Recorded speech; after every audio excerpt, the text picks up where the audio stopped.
Kia ora and welcome to Shared Lunch, brought to you by Sharesies with BusinessDesk. My name is Helen Mattison, and today is our second to last program of the year when we look back at 2023 and what a year it's been. We also get out our crystal ball and think about what's in store for investors in 2024. To help me do that, I'll be joined by our regular economics commentator from Infometrics, Brad Olsen, and from a market perspective, we're joined by Leva from Harbour Asset Management. But as always, here's a disclaimer. Investing involves risk. You might lose the money you start with. We recommend talking to a licensed financial advisor. We also recommend reading product disclosure documents before deciding to invest. Everything you're about to see and hear is current at the time of recording. Welcome, Brad, and welcome, Chris. Thanks, Helen. Great to have you here on this auspicious occasion. 2023, I was thinking earlier that for me there's probably been, and possibly for most New Zealanders, more downs than ups. We've got a second war in the world, in the Middle East this time. We've had rising interest rates, inflation, cost of living. There's been AI, which has, I've seen the Oxford English Dictionary has made that the word of the year, which I think is pretty interesting, artificial intelligence. And then, of course, thinking back here to New Zealand and the election and a change of government, plus the advent of Barbie. She's back. Now, I wanted to see if you guys had done your homework. In one word, or one phrase, how have you thought about 2023? And let's start with you, Chris. Yeah, so Helen, I can't answer anything in one word, so I'm going to go for a phrase. And despite what you said about all the risks that have occurred so far in 2023, I would say that as a year in general, it's actually been better than expected. And you might be thinking, oh, that's quite a big call.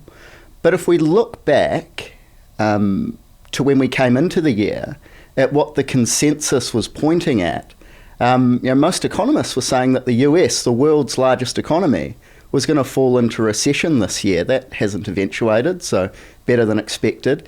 The average price target for the S&P 500, so when we look at all the sell-side brokers, that was for a negative return. That hasn't happened, as we know. So actually, overall, you'll have to say that people probably had low expectations for 2023, and we've surpassed them. So a pretty good year, taking that into account. Brad, what about you? Last year, you said to me, it was a downer. And it was a downer. I mean, I think this year, Chris is right, it has been probably more upbeat than we've been expecting. My word, though, is restrained. We've sort of seen that more subdued economic trend coming through. We knew that was coming.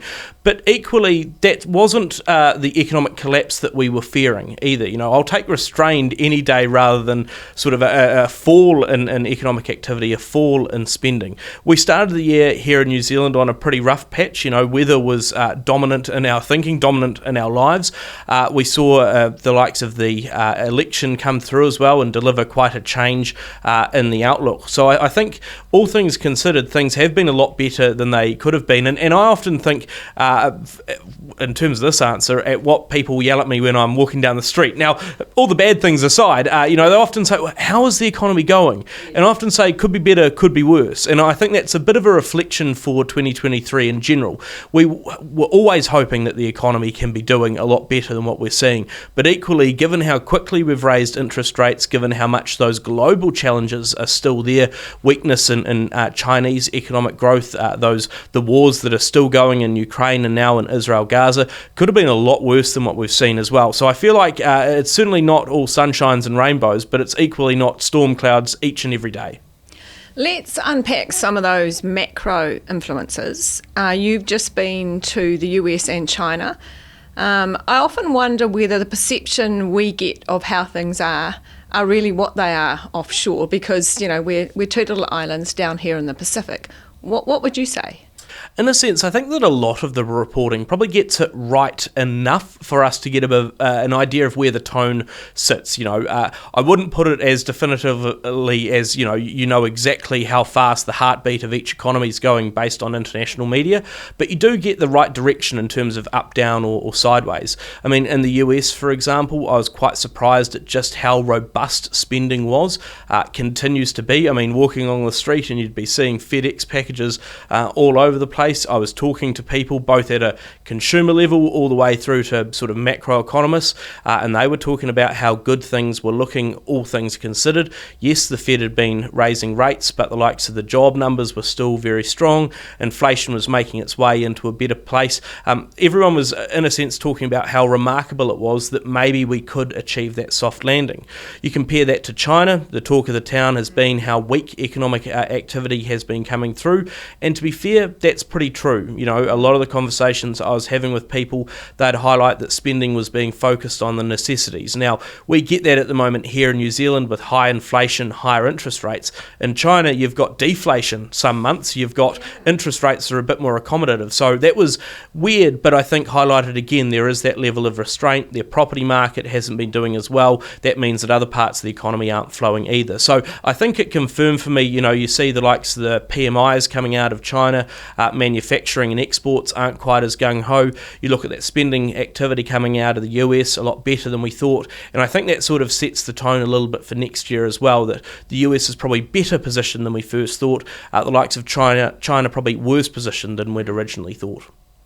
So, Chris, markets, we've obviously been up and down, but that volatility is something we've known probably now for a couple of years, just about. I'm thinking of the S&P 500, given the influence it has on every other market in the world.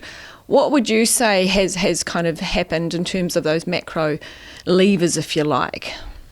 Yeah, so the S&P 500 is a market cap weighted index, and I think that's important to touch on first. Because the largest stocks, as we know, and we've probably covered in the past, have really been the key driver this year. So people look at the US market and go, geez, it's up 20% this year. Who would have thought that at the end of 2022?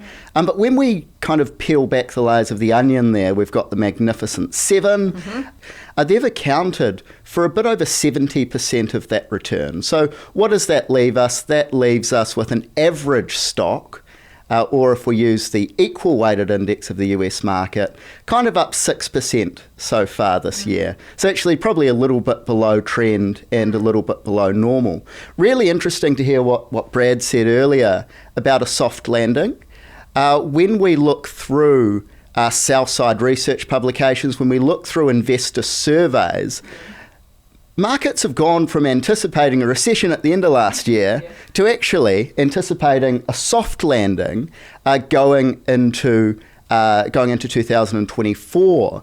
So actually, the consensus seems relatively upbeat for market returns to be mid to high single digits is what we kind of hear from most kind of sell-side researchers. And look, to us, we actually see risks to that.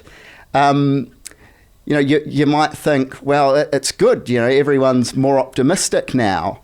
But it actually just creates a bar for disappointment, because markets are relative beasts. Yeah. That's what last year proved, right? If you expect a recession and you don't get a recession, it's good news, fantastic. Right? It's great news. Yeah. Even if it's still pretty rubbish. Yeah, correct. So, relatively better can kind of, really kind of push a share market forward.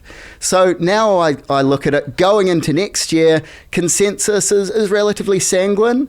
I don't necessarily think that's a kind of bullish trend. Valuations in the US market, they're actually quite high at the moment. If we take out those really large mega caps, they're actually a little bit more reasonable.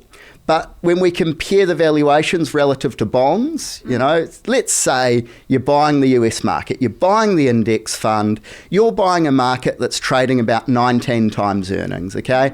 So we turn that into an earnings yield, that's a bit above 5%. So if a company doesn't grow their earnings, they just keep doing what they're doing, valuations don't adjust, you should get a return of 5%. Now, I look at the bond market, and actually I can find a bond giving me 5 or 6%. So in relativity, actually, I go into 2024 saying, yeah, look, shares, they may do okay, but on a risk-return basis, I wouldn't buy an S&P 500 fund on a risk-return basis compared to just buying some boring old bonds that will, if we do get a recession, if we do get that hard landing, and the thing about hard landings is that a hard landing often starts with a soft landing. Because a hard landing is when something comes from left field, right? So you often hear in the press, we're not forecasting a hard landing. A hard landing is something that actually by definition is non-forecastable. So look, I'm beginning to sound like a bit of a dismal guy here. I'm beginning to sound like a bit of an economist, actually, the dismal science. I was going to say we should swap seats. But look, I just think risk return wise, going into next year, I'd go bonds versus equities, but with the key caveat that actually we've been able to get through some kind of pretty hard periods in markets. And what I mean is we've been able to kind of navigate starting to get inflation down without actually causing too much harm to the economy. So how fascinating is it, though, how big bonds have been? I feel like, in a sense, from a finance point of view, bonds is the word of the year a little bit. I mean, they've never been this important, this good, in a sense, relative to things. I mean, people are buying them. I remember my illustrious trip to the New York Stock Exchange, for example. That was the day after bonds had hit, US bonds had hit, I think, 5%. That was wild. And people were running around and falling over themselves trying to figure out what was going on. Like, I feel like that is a bit of a fundamental shift we've seen at the market, where people are thinking, where do we go next? What is happening when the risk-free return is at such a high rate, meaning that everything else looks a little bit more subdued? I mean, you're right. At the moment, a lot of people are going, well, bonds are just a nice, safe option. They're yielding high. They're better than they were before. Why not have a bit of protection? I mean, that's quite different from normal. And just to add to that, it actually puts you in a better position as a long-term share market investor, because you've actually got this offset now. So look back to 2020, we had global bond yields well below 1%. So how much protection could bonds really provide you? How much could they fall? And to be honest, back then we thought bonds could have negative yields, and they did in some areas of the world.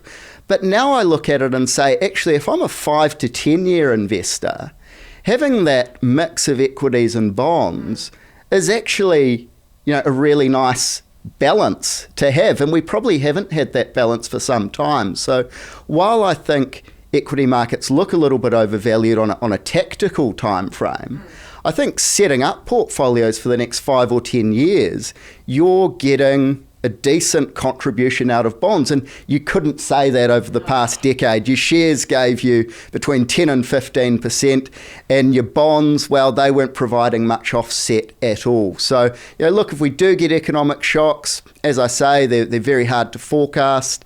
Your bonds will be providing some offset to your equities in your portfolio. So that's a really positive thing. Brad, I want to jump into China, not to stay on a downer at all, but it is our biggest trading partner.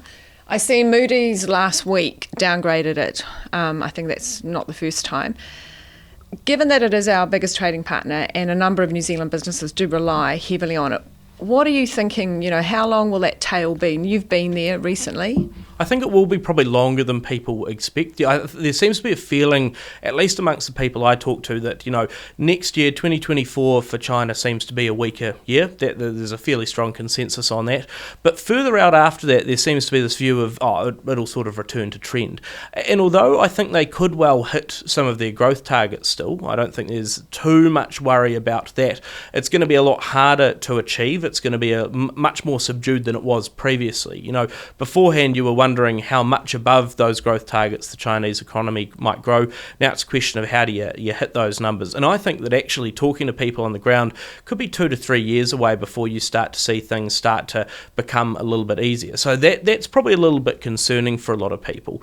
The big difference, I think, though, that I don't know if a lot of people fully understand is just how different the economic makeup is. I mean, you look at the likes of New Zealand, the US, a number of advanced economies, a lot of their economic activity is driven by consumer activity, how much people spend, private consumption. And so therefore, if you're not seeing that same level of private consumption, then you can do something about it. As a government, you can cut some tax rates or you can give some helicopter money or something and you can sort of prime the pump. You've got to be careful with inflation, certainly at the moment. I mean, that's how we got into this mess a little bit in the developed world. For China, though, again, when they've got such a big part of their economy made up from property activity, the way that you can influence the economy is quite different. So around a quarter, 25% of Chinese GDP is made up of property sector activity. What also happens, though, is if you don't get as much property sector activity, and we're seeing that at the moment, sales are low, prices are a lot lower, that also means that you don't get as much money going to their local governments. Their local governments are the ones that build the big infrastructure. So if you don't have property transactions, you don't have infrastructure investment. If you don't have infrastructure investment, you've got lower construction activity, lower construction consumption, and so on and so forth. And so the spending doesn't happen as much. The difference, I think, is that at the moment, the Chinese government's still pretty focused on trying to make some of those sort of more supply-side changes. So trying to support more production and manufacturing, R&D, investment, those sort of areas. They're not going in and trying to prime the consumer side quite as much. Now, I think that there's still a potential for that to change, but I get the feeling that actually the Chinese economy's been wanting to readjust for a while and sort of move away from needing to have such big levels of government stimulus coming through into the supply side. So there is a little bit of creative destruction going on, I think, at the moment. But long and the short of it is that you are going to see that more subdued level of activity for the next couple of years. Part of that's actually going to be because if the rest of the world is going through what is still a soft landing, still a pullback in activity, it's still not a huge amount, that means there's not going to be as much demand for further imports from China and similar. So again, their manufacturing in China is not going to have as much demand. So it is that sort of general level of more suppressed economic activity. You see that coming through in the fuel markets at the moment, for example, where you've got lower fuel prices in the last couple of weeks. That's good for motorists who are wanting to do a summer roadie around New Zealand, but it does tell you some interesting things about economic demand and supply next year, and so I think that is going to be a lot more subdued. The last point, though, is that for New Zealand, we're a team of 5 million. Over in China, they've got like 1.4 billion people. We don't have to do a lot over there to do well, particularly in those more premium markets. I think the difference is that previously, the last couple of years, you could just walk into China, almost stumble into China, and all of a sudden you'd be making a bag of dough. People will be making some serious money through not a huge amount of work. Now I think we have to work a lot harder to make sure that we are demonstrating our value, that we're connecting with consumers over what they want, because there is a lot more competition in the market from other parts of the world, from Chinese domestic producers themselves. So I think it's just changing the game a little bit on how we play in the China market could have some big advantages for us. Now, Chris, we have mentioned AI already in this episode. A lot happening with that this year. The introduction of ChatGPT, Sam Altman's going back and forth with Microsoft, OpenAI, quite fascinating what it might mean for us. What's your perspective? Yeah, so it is just really hard to imagine not knowing what OpenAI was. But actually, it was only a year ago when ChatGPT was actually released on the 30th of November 2022. And it's not a craze. So, one question I often get from people is, is this the next Bitcoin, or is it, is this the next blockchain? This is creating real earnings for companies. So, NVIDIA's share price is up, above 200% probably this year. And people go, wow, that's a lot of hype. Their earnings are up a multiple of that. So we're seeing real demand as a result of AI. And there's different ways to play it, right? So there's the language models that you can play it through. There's the cloud. So the cloud's a popular way because often with these trends, you look at them and you go, oh, I don't know who the winner's going to be. It's like the early days of the search engine. Who was going to win that? Was it going to be Netscape? I remember Ask Jeeves. I don't know if you remember Ask Jeeves. There was Alta Vista. In the end, Google won. And actually the rest of them made no money at all. So a lot of people look for more picks and shovels plays. So that's a reference to, you didn't get rich in the gold rush. You only got rich if you're the person selling the picks and shovels to all the miners. Very much that is the way people are playing AI at the moment. So it is about the cloud storage. So language models take lots and lots of data. You've got to store it somewhere. So that's why Microsoft, through their Azure business, Amazon Web Services, that's why those stocks have done so well. Processing chips like NVIDIA, even companies like ASML, TSMC, who actually create the chips, they've seen a strong appreciation in their share price as well. Analysts have upgraded earnings for a lot of those companies that I mentioned over the next 3, 4, 5 years. So investing in those companies today, AI might end up being a really big thing. But what we don't know in an early stage is actually, is it going to be one of those sectors where you get really high return on capital, where you can keep really high margins? Just an example for you, in the 60s, there were ETFs around air travel. Okay, so air travel was going to be the next big thing. And it was the next big thing. But those air travel ETFs, well, they weren't ETFs then, they were funds that they started, they didn't go very well. Because as it turned out, air travel did take off, horrible pun, but it actually turned out to be one of those industries that actually was really capital intensive, has low return on equities, so a growth in that sector didn't translate into great shareholder returns. So that's something to take into account with AI. So I have no doubt it's going to be big, but is it going to be profitable? Well, we've got to be open-minded and wait and see. I mean, it's interesting, right, because there's a lot of anticipation in the AI space and actually in some of those wider areas. Even in New Zealand, the likes of the investments in some of the data centres and in some companies that are listed in New Zealand and how much they're focused on that, the need for renewable energy to power some of that sort of stuff and think about it for the future. But because it's so new, and this comes back to the conversation we had earlier around expectations, you've got like 2 data points if you're lucky. And it's very difficult to extrapolate. Are you on a really fast upwards burn? Is it going to slide over time? You get to sort of next year and people might well be thinking that 30% growth isn't enough. Well, because I was expecting 40. 30% would still be pretty massive, but I think people are still trying to figure out sort of where it lands amongst everything else. And that's going to be, I think, a big challenge for the markets in the next year or two, is figuring out sort of what people's expectations are relative to reality on the AI space, and in a sense, how long they're willing to sort of wait for it to come to fruition. I mean, that conversation that Meta had, for example, around the metaverse, everyone sort of lampooned that idea pretty quickly, right? Whereas I think that there's still a lot of advantages in those areas. It's how you pitch it and how quickly you can either demonstrate the payoff or how much you can get people to buy into the vision. And I think, again, there's been a lot of gimmicky talk around AI. People use ChatGPT for various things. It's good in some areas. It's a bit weird and wonderful in others. But I think for a lot of, particularly that sort of more institutional level investing, there is wanting or a conversation that has to be had over how long do you pitch in? Because if it's just everyone piles into the sort of hot pan at the minute and 6 months later everyone drives away, that'll actually probably drive down those expectations quite a bit. So I think it is just managing that point when you've got 2 data points and it's very hard to extrapolate. Like, this is a very new area still. It's going to take us a while to figure out sort of where normal or natural levels of growth sit, and that's going to be a difficult one for the market to work through. Speaking of reality, Brad, I know you did the double banger Barbie and Oppenheimer movie earlier this year, which was a feature. So yeah, I want to know what it was like. But also, it does occur to me that quite opposite movies released on the same day by different production companies. Is that a bit of yin and yang? Are people, what's going on?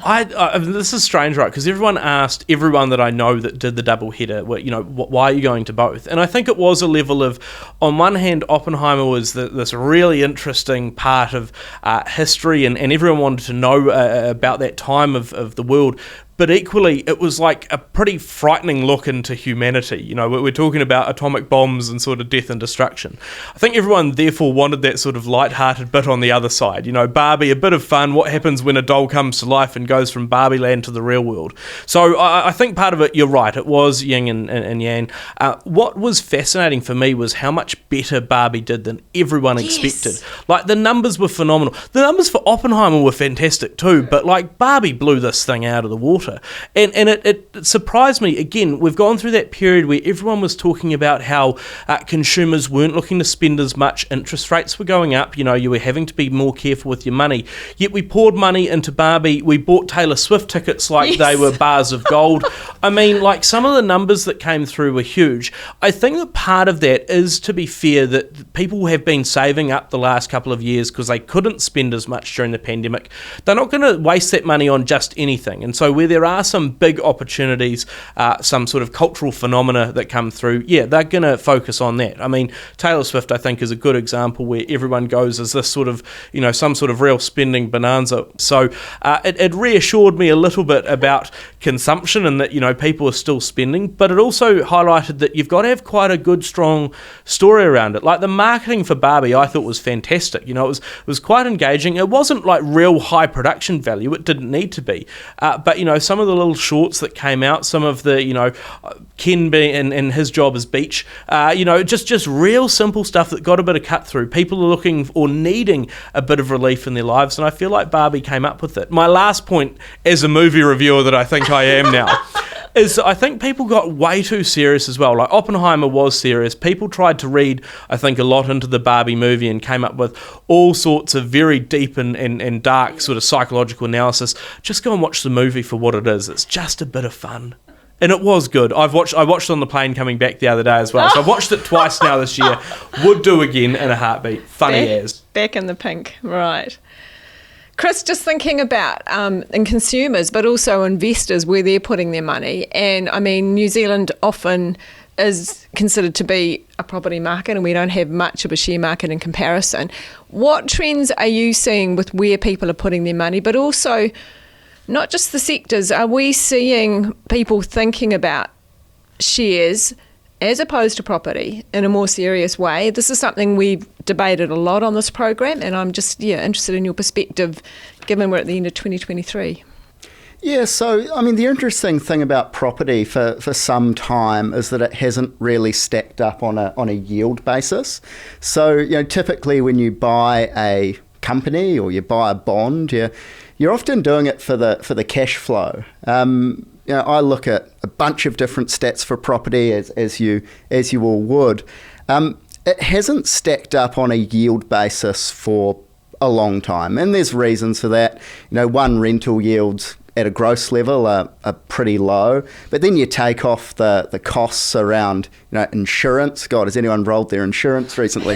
It's horrible. You go around rates. Rates are just going up a lot, so you're not left with a lot on a net yield basis. And then you go, okay, well, I'm paying pretty high interest rates if I've got a mortgage on that property. So then it comes down to capital gains, and we've felt, particularly in Wellington, massive capital losses on property. The really hard part, which is hard to answer in any market, is that psychological one. Because you still go to the barbecue, and I'm not invited to many barbecues anymore because I've got pretty young kids, but people still want to talk about property.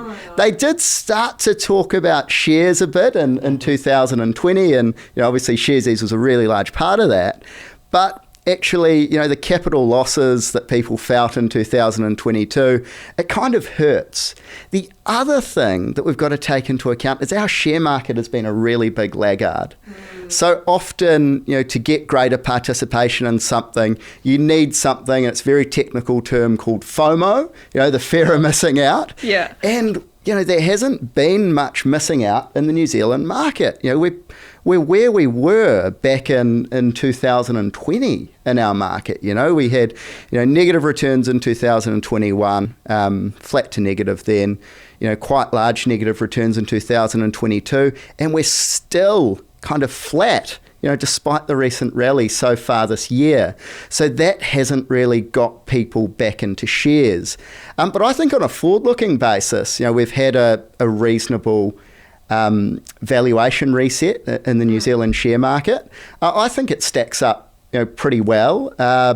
We were kind of looking at New Zealand over the past few years and quite underweight, to be honest, the New Zealand market. We're kind of in the process of stepping back in. We think the valuations are better, but we also think the mix of stocks might be quite advantageous during a period where, growth might be harder to come by.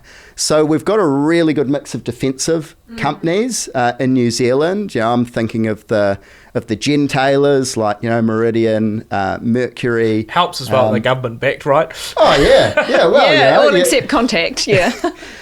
So, you've got companies like that, and I'd include Contact there, Infratil. You've got really good defensive companies which have pretty good tailwinds behind them. So, Infratil's out there investing in things like data centers, other forms of infrastructure.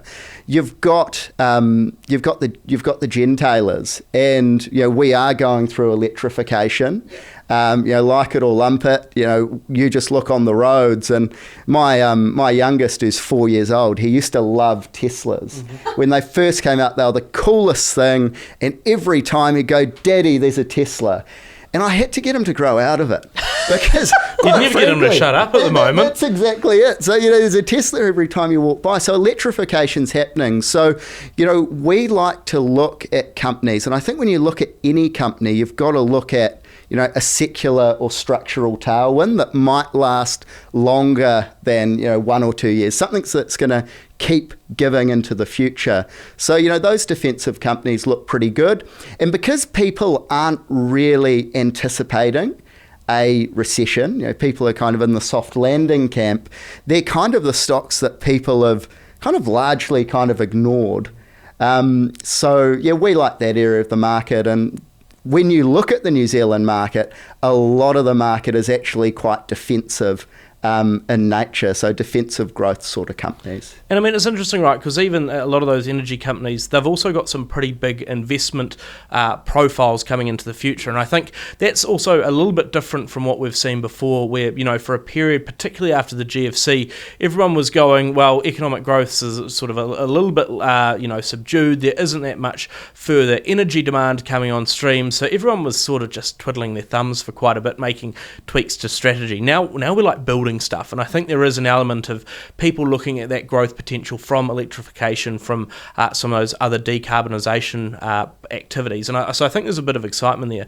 I do also, though, just want to give a note, if you will, the likes of Turner's coming into the NZX50. I think that just again highlights that there is that level of consumer demand still. You've got to work hard for it, but there's obviously enough demand coming through there, and I think that was just an interesting one to see, not only from what it tells you about the consumer market itself, but the fact that that is a listed stock that's now available. It's not nearly as usual as some of those more defensive stocks that we've got on. So I think there is a little bit more diversification coming through in the market. It's still, we complain a lot of the time about how sort of shallow the capital pool is in New Zealand. That's still very much true, but there are some movements coming around. So a little bit of excitement maybe. And look, Brad, just to add to that, one of the great developments over the past 2 or 3 years has been that venture capital space in New Zealand. You've had the Elevate Fund really empower these early stage companies, and we can see some really good companies coming through.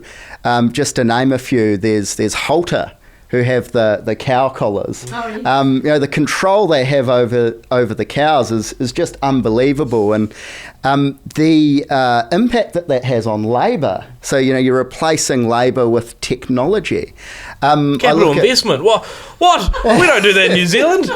That's great. You've got mint innovation.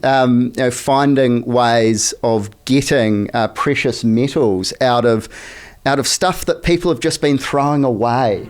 You've got Nilo, which is looking at making resins out of waste. So there's heaps of innovation here in New Zealand. Some of these companies, to chuck another one out, Henry, they're starting to kind of generate some pretty good revenue numbers. So if I kind of stop being dismal and gloomy and think about give me back really that economics hat for a moment. In the future is I can see over the next kind of 2, 3, 4, 5 years, if these companies do indeed list in New Zealand, and that's a bit of an if, because we have seen a lot of our companies go over to Australia, which is still accessible, I suppose, for a New Zealand investor.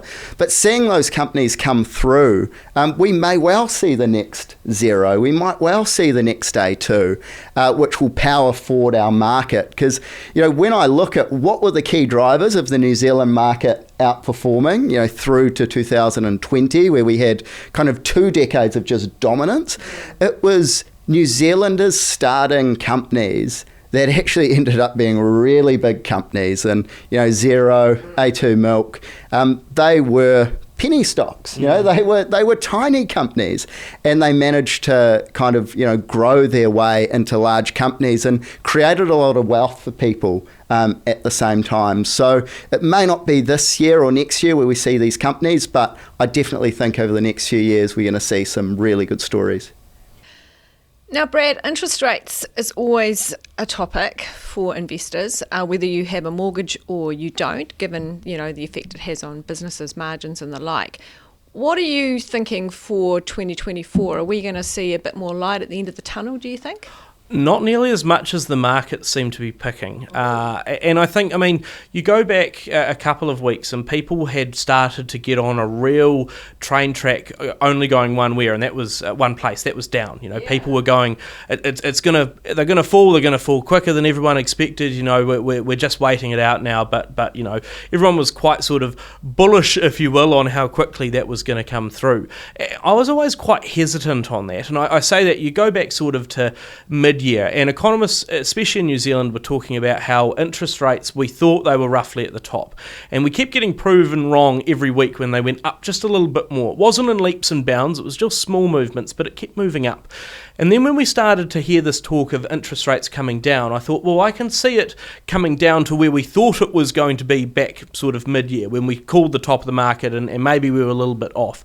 But the market seemed to be way more on this view of actually, no, it's going to go down, we're going to have some big cuts, the economy's going to need a bit of support, that's going to have to come through from central banks. And I actually thought it was quite important and well phrased from the Reserve Bank, pushing back and saying, hey guys, I'm the boss of the interest rate market, and I say no. Actually, interest rates are going to remain at their sort of current high levels until more towards the end of 2024, maybe even 2025. And you know what? Just to throw a spanner in the works, I think I might have to do more as a central bank rather than less. It was a pretty strong shot across the bows to the market of, you're wrong, I'm right, and if you want to fight me, I'm the central bank and I will fight back. And so I think that was an important message to convey. I don't think the market's fully got it yet, and time will tell, if you will, who's right. But at the moment, I'm certainly picking that interest rates remain at that high level for longer. Part of the reason you've seen the markets move into this space where they think that cuts are going to come through a bit quicker is because of some of the international data, and I can sort of understand that more. The US Federal Reserve, for example, they've hit pause on their interest rates. They've got inflation now that's back around 3% per annum. I think the latest monthly print was like 0% month on month. That's a pretty encouraging sign. Their labour market is still strong enough, consumption is still high enough, and so probably over there conditions are getting maybe a bit closer to needing to start to cut. still don't think they're quite there yet. You look at New Zealand, we're still quite different. We've got inflation of 5.6%, and a lot of that downwards pressure coming from international tradable inflation that we can't do a lot about. There's still a hot core of inflation around domestically based pressures. That's what will worry the Reserve Bank. The fact that you've got very high levels of migration coming into the country and adding to demand, that's a worry as well. The fact that, again, you look through the likes of the labour market figures and they haven't softened quite as much. All of that, I think, is saying that actually the New Zealand experience here is a bit different from what you're seeing in other parts of the world. So I do think there's a need for caution. Markets always get overexcited on the down and never think that it's going to go up as much. So there's a bias, I think, that everyone needs to take into account. But certainly from my point of view, I think that idea that things come down particularly quickly is a little bit of a forlorn hope. If I'm the Reserve Bank there, and I've just been, the last couple of years, I started a bonfire on the beach. I was pouring more and more fuel on it every time I cut interest rates or gave some cheap money to the government or cheap money to the banks.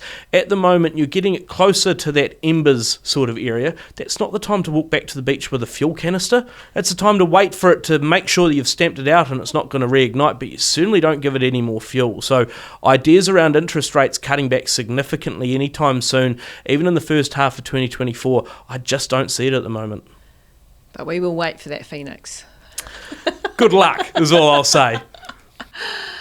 Now, Chris, we cannot have a conversation about 2023 without talking about climate. In fact, many would say it is the story of the century. Next year, 2024, is when companies, many listed companies, will have to tell everybody what they're doing in terms of climate reporting. Do you think that's going to make a difference to their bottom lines? Are we going to see different strategies? I mean, what will investors notice, if anything? Yeah, so climate reporting has come a long way already. We did an interesting survey of NZX 50 companies in 2017 because at that time our clients wanted us to publish the carbon footprint of their portfolios, and we couldn't do it because the data didn't exist. And it's come a long way since then. So most companies are, if not having their own sustainability report, they will have a really large part of their annual report dedicated to sustainability issues. The climate reporting does put more of a framework around a lot of that. With companies, though, it really is going to be on a company-by-company basis because they're going to be driven by the opportunities that they see in front of them. So, for example, Contact's a good example. They're building Tahara at the moment, geothermal energy. They're going to do some development at Wairaki. You look at that and you say, oh, wow, that's decarbonisation. But for them, it's good business. The externalities of what they do is great, right? We can turn off some gas-powered stuff in Taranaki. We can maybe make sure that Huntly's not pumping through as much coal as it has been over kind of the past couple of years. So I think companies are doing interesting things in the sustainability space. And then I also look at what the government's announced. They look to, in the coalition agreements, have really talked a lot about hydrogen and clean energy. And hydrogen's one of those fuels that has just been promising for about the past 100 years. I heard a quote the other day saying that hydrogen's the future. Then I saw the date on the quote, and then I had to recheck the quote. It was over 100 years old, so hydrogen's always offered a lot of promise. I mean, that's true then. It's just the future's a long way in advance. Long-term investing. Yeah. But if anywhere in the world was going to export green hydrogen, it's probably us, given our electricity generation is, I think in the mid-80s renewable, and in the next few years it'll probably get above 90% with these new projects coming online. So, companies are behaviour-wise more wary of their carbon footprint these days. But actually, as I say, I think the markets do what markets do. Markets will react to incentives. They'll react to business opportunities. And if I look globally, actually, 2023 was actually a really bad year for clean energy. So this goes back to what Brad and I were kind of both saying about expectations versus reality. Yes. The clean energy ETF, I'm not sure what it's down, but it'll be down 20 or 30%. So, we've had this quite interesting time over the past couple of years where there was a lot of investment brought forward into clean energy, and the investors probably overestimated the return on equity that was going to generate. And as things have transpired, we've found that wind is actually quite interest rate sensitive because you tend to fund it with debt. We've also learnt things like if you put a offshore wind farm offshore in the middle of the ocean, that salt's pretty corrosive and they actually haven't been lasting as long as people think. But I think a lot of that is short-term versus long-term, right? Long-term, there are massive secular tailwinds. Electrification is happening. There's also, you can't underestimate how much government support helps. So the Inflation Reduction Act in the US, it's really bringing forward investment into clean energy sectors. So look, climate reporting, interesting. It's going to be great that investors get information on a more consistent basis. They're going to get scenario testing as well. But actually, I just think what's going on out there in markets, there are companies out there actually doing and making a big impact, and that'll be felt for kind of years to come. What I find most fascinating, though, is the fact that, for a lot of companies, for a lot of governments, they've got 2030 targets, and 2030 isn't a shifting target. That's a pretty hard and fast date. So I think it will be interesting going into next year as we start or continue to get closer and closer to that requirement date in 2030, how much you might have to compress a lot of that action. You do hear from bigger companies across the world that there is more consumer demand. It's interesting, I think, how much that will play out with higher cost of living, in terms of, do consumers still demand that sort of premium that you get for cleaner and greener when their own wallets are being hit? So far, it doesn't seem to be as bad as I might have thought. But I think also here in New Zealand, it comes back a little bit to how the government allows the market to function. I mean, we've had a year this year where our emissions trading scheme has done nothing. Nothing's been traded. You've got a million plus tonnes of pollution that now will never be able to happen because people don't trust the system all that much. So I think part of that will be interesting to see what the incoming government does around the Climate Change Commission, around what it wants to do. Is it going to provide industry level subsidies that have happened recently in the past? Does it go for just a pure pricing mechanism? All of that, I think, is going to tell us a lot about where New Zealand's future in that area goes. Thinking of sustainability, Christmas is coming up, and that can often be a time when it isn't particularly green. Let's face it, fake trees, many, many toys with plastic. I'm thinking of Chris, your children, and I'm also wondering, as a mother who, has children that have loved Lego, could I still buy that? What do you think? Well, I'm going to stick up for Lego here, and I'm not a Lego shareholder, so there's no conflict of interest here. I think Lego is one of those things that are timeless and gets reused. So at our house, we got these massive boxes of Lego, and I'm not paying the however much money it costs me to buy it brand new. So we've bought a lot of it second hand. It tends to get re-gifted. I think a lot of wastage actually tends to happen with fads and trends. So yeah, Lego's not a fad, right? That's a continuing focus for kids. It's like Barbie, Brad. It's yep. Timeless. Yep. Timeless. So yeah, we're actually our youngest. He's a bit young to start demanding things, so he's only one. So he'll be really easy to buy for. But our 4-year-old has been demanding kind of all things Lego. But the thing with kids, and this comes down to kind of what I was saying earlier about fads. A month ago, he was asking for things that he's forgotten about. So I like to leave the purchases very late. If there's a tip for the parents out there, wait till your kid really gets fixated on something for more than a few days. I was going to say, what's your level here? Like he's got to repeat it 3 times in 3 months before it makes it onto the official Christmas list. He's got to remember it for a good couple of weeks. Okay, and actually, we've still held fire on our purchases because I'm convinced that he's going to change his mind again. But right now it's a Lego police truck. So Okay. there you go. I've got 3 Christmas recommendations, if you will. Firstly, my present to my family last year was me being present at family Christmas, given how much I had to pay for an airfare up there. So, like, I think that sometimes, saying, look, I am your present, the fact I'm here is a big one. I'm actually not going home for Christmas this year, so I'm a little bit out of ideas on that front. It was interesting. We've been looking through some of the inflation data recently at sort of what's increased in price a lot and what hasn't. The likes of chocolate and confectionery, for example, up 10%, 11% over the last year. The likes of buying a magazine for mum or dad over Christmas gone up a good 8%. The likes of outdoor equipment, sports, camping, that sort of jazz, only up, I think, 2.7% in the September quarter. So maybe this year, if we get some decent weather, is maybe an outdoor option. But I think as well, to your Lego dilemma, I've still got 3 or 4 massive, like 20-litre click-clacks of Lego that I had when I was a kid that I'd still love to get into if I ever had any free time. So if you want some Lego and you don't want to pay for it because you're worried about, just how much it adds to the world, I'm happy to find a click-clack in Whangarei and ship it down. Final question, and this is a big one for you both. What will Santa be bringing? Sleep. Chris?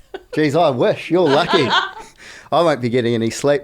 No, hopefully just a bit of free time to kind of, I don't read much anymore. Reading tends to go with kids. Apart from the good institutional reports and that, of course, right? Of course, yes. Anything from Infometrics, of course.